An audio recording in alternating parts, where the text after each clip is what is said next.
Purchase பண்ணேன். அழகுக்காக என்னவெல்லாம் நீங்க மெனக்கெடுறீங்க? நான் டிஷர்ட் வாங்குவேன். என் வீட்டில் வந்து ஒரு 800 டிஷர்ட் இருக்கு. 800 டிஷர்ட் இருக்கு. இது நம்ம லிஸ்ட்லயே இல்லையே. அடேங்கப்பா. லாஸ்ட் ஒரு 3 இயர்ஸா டெய்லி ஒரு டிஷர்ட் வாங்குவேன், டெய்லி ஒரு டிஷர்ட் போடுவேன். எங்க அம்மா சொல்லுவாங்க, துபாயில் ஒரு தடவை வாங்கின ட்ரெஸ் சிரிக்கிறானி வெக்கமா இல்ல இன்னொரு தடவை போட மாட்டாங்கன்ற மாதிரி நான் ஒரு டைம் ஒரு டிஷர்ட் வாங்கினேன்னா அது அன்னைக்கு மட்டும் போடுவேன், நெக்ஸ்ட் டே அது போட மாட்டேன். ஏன்னா அந்த ஒரிஜினாலிட்டி இருக்காது, வாஷ் பண்ணிட்டா அப்படின்னு சொல்லிட்டு.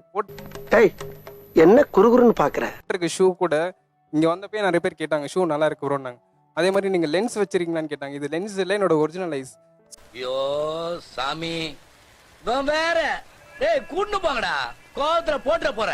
ஸோ என்கிட்ட இருக்கிற என்ன அப்படி ஒரு ஷூ போட்டுறீங்க? காட்டுங்க, நானும் பாக்குறேன். ஃபெராரி, இந்த மாதிரி Ferrari ஃபெராரி மட்டும் ஒரு 4 ஷூஸ் வச்சிருக்கேன் நான்.